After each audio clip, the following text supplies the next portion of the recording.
અમારો સૈયદ હોય, કોર્ટનો સ્ટે હોય, મકાન આખા સ્ટેટસ હોય, એ છતાં તમે મૂકી અને ત્યાં પડદાવાળી અમારી બધી માઓ અમારી સૈયદ છે, એના સર જઈ અને જોશ બોલાવો અને પોલીસ લઈ આવો, લેડીઝ પોલીસ લઈ જાઓ અને એક હેરેસમેન્ટ જેવો વાતાવરણ કરો. એક નાનો મતલબ મીટર માટે તમે કહો છો કે તો આમાં લખ્યું છે, તમે જે નોટિસ આપી છે કે ભાઈ કોમર્શિયલ છે, મીટર હંમેશા રેસિડેન્ટમાં જ એના બિલ ઉભરાય છે. ના આ દુકાનનો છે, દુકાન એટલે શું? દુકાન એટલે કોમર્શિયલ સાહેબ, આપ જાણો છો મારા ઘર દુકાનનો મતલબ શું સાહેબ? દુકાન લખ્યું છે, દુકાન લખ્યું સાહેબ, દુકાનમાંથી કાઢી અને ઘેર લખ્યું છે.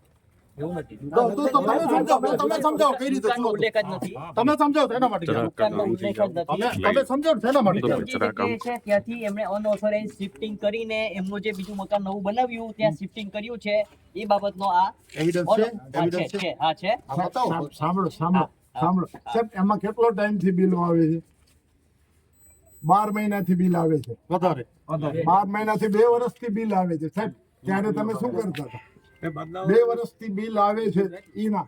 અને સાહેબ તમને તમારી પાસે ઓચિંતા કિન્નાખોરીનો ભાગ ન રાખો. આવા કેસો તો કિન્નાખોરીનો ભાગ છે. આવા કેસો તમને 17 બતાવી અમે.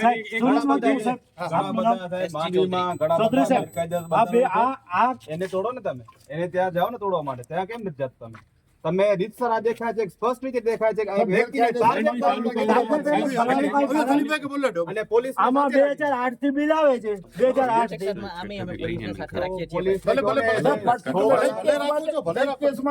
એક જ માટે સૈયદ માટે એની ઓળખો પડદામાં હોય, એના માટે તમે પોલીસના અમારા ઉપર હેરેસમેન્ટ કરો. એક જ કે ચોરીનો કેસ છે. અમને ગભરાવો છે એવું લાગે. અમે ગભરાતા નથી સાહેબ, કહી દઈએ અમે સાચી વાતમાં ન્યાય લઈને માંડવી તાલુકાના 10 કેસ બતાવીએ જે ગેરકાયદેસર અમારા ઉપર પોલીસ શું કરશે? અમને 10 કેસ બતાવીએ.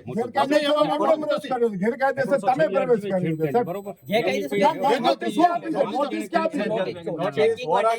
ચેકિંગ માટે કોઈ પણ નોટિસ 2008 થી બિલ આવતો હોય, તમારી ડાયરીમાં એવો ઉલ્લેખ નથી, અમને ખબર છે. તમે ચેકિંગ માટે ગયા છો, તમારી ડાયરીમાં ઉલ્લેખ નથી. તમારી ડાયરીમાં ગઈકાલનો છે, તમે કર્યું છે, એમાં ઉલ્લેખ નથી કે અમે ચોરી પકડવા જઈએ છીએ. ના હાજી, ચેકિંગ માટે તમે જાઓ તો આ બિલ નથી ભરતા. હા, બિલ નથી ભરતા. ચેકિંગ માટે તમે જાઓ. ચેકિંગ એટલે આમાં શેની ચોરી છે? જે પણ કામગીરી કરી છે, હું આમ કહું છું, જે પણ જો મારી વાત સાંભળો.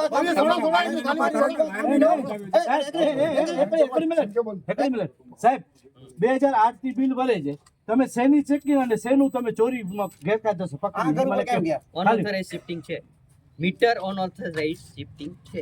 પુરાવો બતાવો. પુરાવો લઈને ગયા હતા. પુરાવો લઈને કેટલા વર્ષથી છે આ? કેટલા વર્ષથી થાય છે અને બિલ કેટલા વર્ષથી ભરે છે? તમને ઓછું તો સમજમાં આવી ગયું કે અનઓથોરાઇઝ આ એક જ મકાન છે માંડવી તાલુકામાં. માંડવી તાલુકામાં એક જ મકાન છે.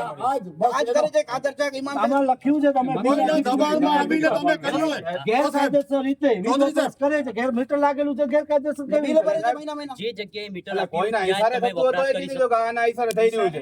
એવું ક્યાં પણ એ તો નથી કર્યું. એવું કચ્છમાં ક્યાં નથી થતું. કચ્છમાં માંડવી તાલુકા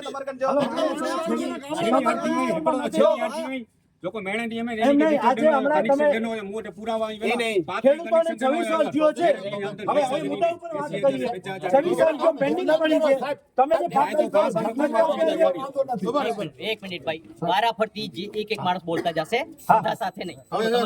તમે આરામથી બોલજો સાહેબ, કારણ સરકારી ટેક્સ નો પગાર લ્યો છો એટલે અમે છે ને નાગરિક છીએ, તમારી પાસે પૂછવા માટે આવ્યા છીએ. તો આરામથી ઉશ્કેરાઈને કોઈ વાત ન કરો. મેં તમને કઈ ઊંચા વાત કરવાનું જરાક વિચારજો. રહી વાત હવે તમે આજે કર્યું, હવે રહી વાત એ સ્ટેપ બાય સ્ટેપ બોલતા જાઓ. જો રહી વાત એ પીજીવી સેલ કચ્છમાં આખા માટે, પોલીસ આખા કચ્છમાં છે. એવી રીતે જે માંડવીમાં તમે